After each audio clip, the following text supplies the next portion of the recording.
रात के 8:30 बजे धूल उड़ाती हुई पुरानी बस गांव के बस स्टॉप पर आकर रुकती है। इंजन कुछ सेकंड तक घर घर आता है, फिर बंद हो जाता है। दरवाजा खुलता है। एक युवक नीचे उतरता है, चेहरे पर थकान लेकिन आंखों में उम्मीद। शैलेश 10 साल पहले पढ़ाई के लिए इस गांव से गया था, आज वापस लौटा है सरकारी नौकरी लेकर अपनी मां को अपने साथ शहर ले जाने। बस चली जाती है।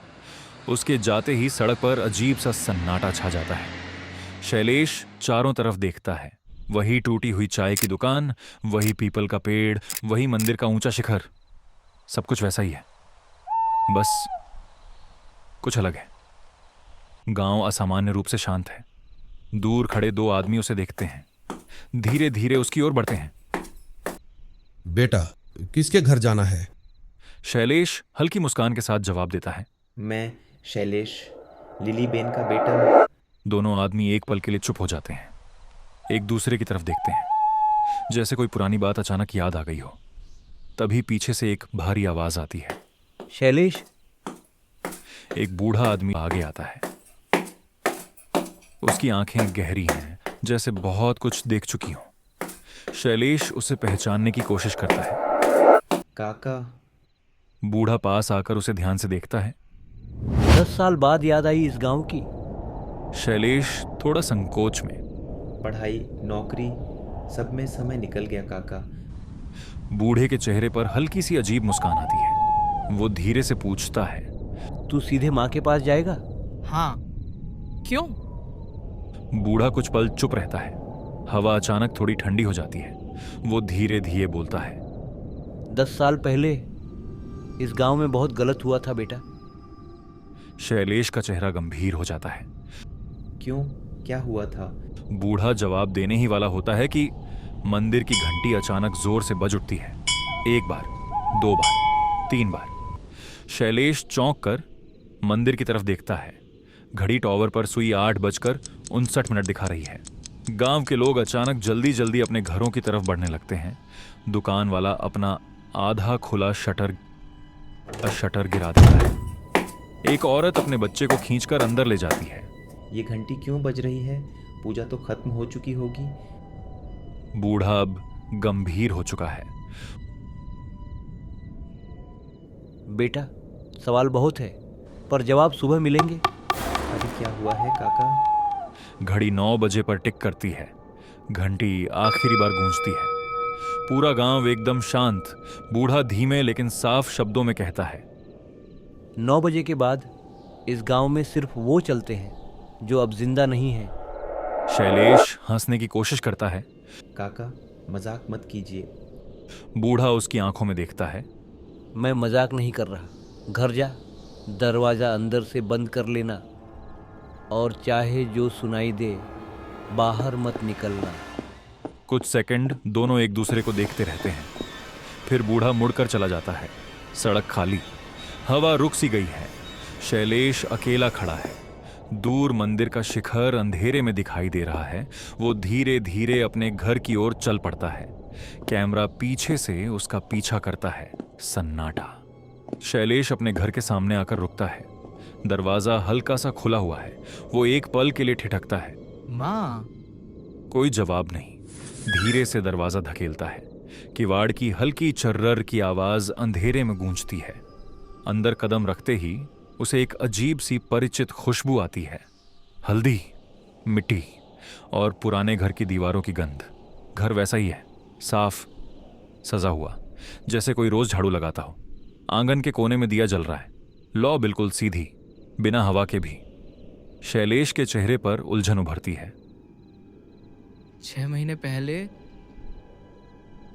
वो खुद से बुदबुदाता है। मां का कमरा खुला है, बिस्तर ठीक से बिछा हुआ, तकिए के पास उसकी पुरानी तस्वीर रखी है। उसकी उंगलियां तस्वीर को छूती हैं। माँ, मैं आ गया। सन्नाटा। घड़ी की टिक टिक साफ सुनाई देने लगती है। 9:17, 9:18, 9:19, 9:20। अचानक रसोई से बहुत हल्की सी छन छन की आवाज, जैसे स्टील का कटोरा धीरे से रखा गया हो। शैलेश का शरीर एकदम सख्त हो जाता है। वो ध्यान से सुनता है। फिर वही आवाज, धीरे, संभल कर, जैसे कोई आदत से काम कर रहा हो। वो धीरे धीरे उठता है। उसके कदम फर्श पर बहुत हल्की आवाज करते हैं। रसोई के दरवाजे तक पहुंचता है। अंदर अंधेरा, लेकिन चूल्हे के पास रखी थाली थोड़ी सी हिलती हुई दिखती है। उसका गला सूख जाता है। कौन है? कोई जवाब नहीं। अचानक आंगन में से ठंडी हवा का झोंका आता है। दरवाजे के नीचे से एक हल्की सी छाया गुजरती है, बस एक पल के लिए। शैलेश पीछे हट जाता है। दिल इतनी जोर से धड़क रहा है कि उसे खुद सुनाई दे रहा है। उसे बूढ़े की आवाज याद आती है। घर जा, दरवाज़ा अंदर से बंद कर लेना, और चाहे जो सुनाई दे बाहर मत निकलना। वो धीरे धीरे वापस अपने कमरे में आ जाता है। दरवाजा बंद कर लेता है, बिस्तर पर बैठ जाता है। कमरे में अंधेरा गहरा होने लगता है। कुछ सेकंड, कुछ मिनट, पता नहीं। फिर बहुत धीमी, लगभग फुसफुसाहट जैसी धुन। लोरी, वही पुरानी लोरी जिसे वो बचपन में सुनते सुनते सो जाता था। उसकी आंखें भर आती हैं। भी थक कर सोया। माँ, तू मत होना। लोरी थोड़ी साफ खाली। होती है। आंचल में छुपा लूं तुझे, डर कोई पास ना आए। माँ तेरे संग है बेटे। जैसे कोई आंगन में बैठकर गा रहा हो। उसका मन दरवाजा खोलने को करता है। एक कदम आगे बढ़ता है। हाथ कुंडी तक जाता है, लेकिन घंटी की गूंज जैसे फिर उसके कानों में बज उठती है। 9 बजे के बाद वो रुक जाता है। धीरे धीरे जमीन पर बैठ जाता है। दरवाजे के सहारे आंखों से आंसू बहते रहते हैं। लोरी चलती रहती है, फिर अचानक बंद। पूरा घर फिर से शांत। घड़ी की टिक टिक फिर सुनाई देने लगती है। मुर्गे की बांग। सूरज की हल्की रोशनी खिड़की से अंदर घुसती है। रात जैसे हुई ही नहीं थी। शैलेश अचानक उठ बैठता है। कुछ पल उसे समझ ही नहीं आता वह कहाँ है। फिर याद आता है, लोरी, छाया, दिया। वह तेजी से उठता है, आंगन में जाता है। रसोई एकदम सजी हुई है। चूल्हे के पास ताज़ा पानी भरा लोटा रखा है। दिया अब भी जल रहा है, लेकिन तेल कम हो चुका है। उसका गला सूख जाता है। वह खुद से बुदबुदाता है, ये सपना नहीं था। गांव में दिन चढ़ चुका है। गांव सामान्य दिख रहा है। बच्चे खेल रहे हैं, औरतें कुएं पर बातें कर रही हैं। लेकिन जैसे ही शैलेश पास से गुजरता है, आवाजें धीमी हो जाती हैं। नजरें उससे बचती हैं। वह हर दरवाजे पर पूछता है, लिली बहन कहाँ है? मेरी माँ, लिली बहन। कोई उसे जवाब नहीं देता। तभी उसकी नजर पड़ती है। उसके शरीर में सिहरन दौड़ जाती है। पीपल का पेड़, गांव के बाहर पुराना पीपल। वही बूढ़ा आदमी नीचे बैठा है। जैसे उसे पता था शैलेश आएगा। शैलेश तेज कदमों से उसके पास जाता है। बूढ़ा कुछ देर तक उसकी आंखों में देखता रहता है। उसकी सांस भारी है। धीरे से कहता है, तेरी माँ लिली बहन 6 महीने पहले चली गई। दुनिया जैसे रुक जाती है। नहीं, शैलेश का गला भर आता है। कल रात वो घर में थी, मैंने सुना। लोरी। बूढ़ा आंखें बंद कर लेता है। यहाँ कोई जाता नहीं बेटा। हवा अचानक ठंडी हो जाती है। 10 साल पहले जो हुआ था, उसके बाद इस गांव में नियम बदल गए। शैलेश की आंखों में डर और गुस्सा दोनों हैं। कौन सा नियम?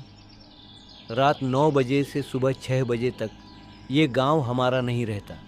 जो यहाँ मरता है वो यहीं रहता है। आत्माएं बुरी नहीं हैं, बस अधूरे काम दोहराती है। पेड़ की पत्तियां तेज हिलती हैं। तेरी माँ हर रात तेरे घर जाती है, तेरे कमरे में दिया जलाती है, दरवाजे के पास बैठती है और वही लोरी गाती है जो तुझे बचपन में सुलाने के लिए गाती थी। अब शैलेश खुद को संभाल नहीं पाता। उसकी आंखों से आंसू बहते हैं। वो मेरा इंतजार करती रही। आखिरी सांस तक बस स्टॉप पर हर शाम जाती थी। कहती थी, मेरा बेटा आएगा। शैलेश की सांस टूटने लगती है। और जिस दिन उसकी सांस रुकी, उस दिन भी वो बस स्टॉप से लौट रही थी। तो कल रात वो मुझे देख रही थी। बूढ़ा धीरे से सिर हिलाता है। देख रही थी, पर तू बाहर नहीं आया। यह वाक्य तीर की तरह चुभता है। शैलेश जमीन पर बैठ जाता है, हाथों से चेहरा ढक लेता है। मैं उसे मुक्त करूंगा। सोच समझ कर बोल। यहाँ से किसी आत्मा को मुक्त करना आसान नहीं है। आंखों में आंसू हैं, पर अब उनमें डर से ज्यादा निर्णय है। शाम का आसमान नारंगी से धीरे धीरे नीला हो रहा है। गांव असामान्य रूप से शांत है। आज लोग दरवाजे बंद करने से पहले बार बार शैलेश के घर की ओर देख रहे हैं। घड़ी 8:55 शैलेश दरवाजे के पास खड़ा है। उसके हाथ कांप रहे हैं, लेकिन आंखें स्थिर हैं। दूर पीपल के पेड़ के पास वही बूढ़ा खड़ा है। उसकी आवाज हवा को चीरती हुई आती है। बेटा, आज भी मत निकलना। कुछ चीजें जैसे चल रही हैं वैसे चलने दे। वो मेरी माँ है, कोई चीज नहीं। घड़ी 8:59 मंदिर की घंटी की रस्सी हवा में हल्की हिलती है, जैसे खुद समय सांस रोक कर खड़ा हो। गांव के सारे दरवाजे एक साथ बंद। 9 बजे घंटी। आवाज असामान्य रूप से लंबी गूंजती है। हवा अचानक बर्फ जैसी ठंडी हो जाती है। दीवारों पर परछाइयां लंबी होने लगती हैं और इस बार शैलेश पीछे नहीं हटता। वह दरवाजा खोल देता है। आंगन में हल्की दूधिया रोशनी फैली हुई है। रसोई में दिया अपने आप जल उठता है। तेल की खुशबू, हल्की सरसराहट। दरवाजे के पास एक धुंधली आकृति धीरे धीरे स्पष्ट होती हुई। साड़ी का पल्लू, झुका हुआ चेहरा, सफेद होते बाल। लिली बहन डरावनी नहीं, बस इंतजार से थकी हुई। शैलेश की सांस अटक जाती है। माँ, मैं आ गया हूँ। परछाई धीरे धीरे उसकी ओर बढ़ती है, जमीन को छुए बिना। हवा और ठंडी हो जाती है, लेकिन अजीब बात, डर नहीं है, सिर्फ भारीपन। वह उसके सामने आकर रुकती है। चेहरा पूरी तरह साफ नहीं दिखता, पर आंखें चमकती हैं, पहचान की चमक। एक क्षण के लिए समय ठहर जाता है, फिर धीरे से उसका हाथ उठता है, हवा में ही, और शैलेश के सिर के ऊपर ठहर जाता है। उसे स्पर्श महसूस होता है, ठंडा लेकिन बेहद परिचित। उसकी आंखों से आंसू बहने लगते हैं। फिर वही धुन, धीमी, कांपती हुई। वही लोरी जो बचपन में सुनते सुनते वह सो जाता था। दूर गांव के घरों में खिड़कियों के पीछे से लोग देख रहे हैं। किसी ने कभी 9 बजे के बाद ऐसा नहीं किया था, लेकिन आज नियम टूट गया। अचानक लोरी की धुन में हल्की कंपन आती है। हवा और ठंडी। आंगन के कोनों में दूसरी परछाइयां हिलती दिखाई देती हैं, जैसे बाकी आत्माएं जाग गई हों। लिली बहन की आकृति हल्की कांपती है। वह जैसे कुछ कहना चाहती है। उसकी आंखें शैलेश की आंखों में गहराई से देखती हैं, और पहली बार एक फुसफुसाहट सुनाई देती है। देर क्यों कर दी? माँ, चलो मेरे साथ, मैं तुम्हें मुक्त कर दूंगा। हवा अचानक तेज घूमने लगती है। दूर मंदिर की घंटी अपने आप फिर बज उठती है। बाकी परछाइयां और पास आने लगती हैं। यह सिर्फ माँ बेटे का मिलन नहीं है, यह पूरे गांव के नियमों को चुनौती है। रात अभी लंबी है। हवा चक्रवात की तरह घूम रही है। आंगन में लिली बहन की परछाई कांप रही है। चारों ओर बाकी धुंधली आकृतियां जमा होने लगी हैं। शैलेश समझ जाता है, यह सिर्फ इंतजार नहीं है, यह अधूरापन है। उसे बूढ़े की बात याद आती है। आत्माएं बुरी नहीं, अधूरे काम दोहराती है। किसका काम अधूरा है? किसने तुम्हें रोका है? अचानक हवा रुक जाती है। सन्नाटा, और फिर एक साथ कई फुसफुसाहटें, टूटी हुई आवाजें, रुक रुक कर शब्द। इंतजार, वादा, अन्याय, डर। शैलेश का दिमाग तेजी से काम करता है। वह समझ जाता है 10 साल पहले कुछ गलत हुआ था। वह दौड़ता है गांव के बीच मंदिर तक। बाकी आत्माएं उसका पीछा नहीं करती, बस देखती हैं। तू क्या करने जा रहा है? सच बताओ, 10 साल पहले क्या हुआ था? डर था। सरकार जमीन लेने वाली थी। हमने बाहर वालों को दोष दिया, कुछ लोगों को गांव से निकाल दिया। तेरी माँ ने विरोध किया। फिर भीड़ बेकाबू हो गई, आग लगी, लोग मरे, और हमने सच छिपा दिया। सन्नाटा। अब सब स्पष्ट है। गांव पाप से बंधा हुआ है, अधूरी आत्माएं अन्याय से बंधी हुई। आज सच खुलेगा। वह पूरी ताकत से घंटी बजाता है। 1 बार, 2 बार, 3 बार। घंटी की आवाज पूरे गांव में गूंजती है। दरवाजे खुलने लगते हैं। लोग डरते हुए बाहर आते हैं। रात 9:30। पहली बार लोग 9 के बाद बाहर खड़े हैं। डर ने इन्हें बांध रखा है, सच स्वीकारो। लोग रोने लगते हैं, कोई घुटनों पर गिरता है, कोई माफी मांगता है। हम दोषी हैं। अचानक हवा बदल जाती है, ठंड कम होने लगती है। धुंधली आकृतियां मंदिर के आसपास इकट्ठा होती हैं। इस बार उसका चेहरा साफ दिखता है, मुस्कुराता हुआ, गर्व से। शैलेश की आंखें भर जाती हैं। माँ, अब देर नहीं हुई। धीरे धीरे उसकी आकृति रोशनी में बदलने लगती है। एक एक करके बाकी आत्माएं भी हल्की होने लगती हैं। कोई चीख नहीं, कोई डर नहीं, सिर्फ शांति। आसमान में जैसे हल्की चमक फैलती है, हवा सामान्य हो जाती है, दिए अपने आप बुझ जाते हैं।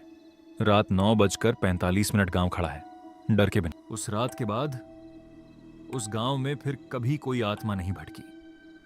अगर आपको ऐसी रहस्यमयी और डरावनी कहानियां पसंद हैं तो चैनल को सब्सक्राइब जरूर करें।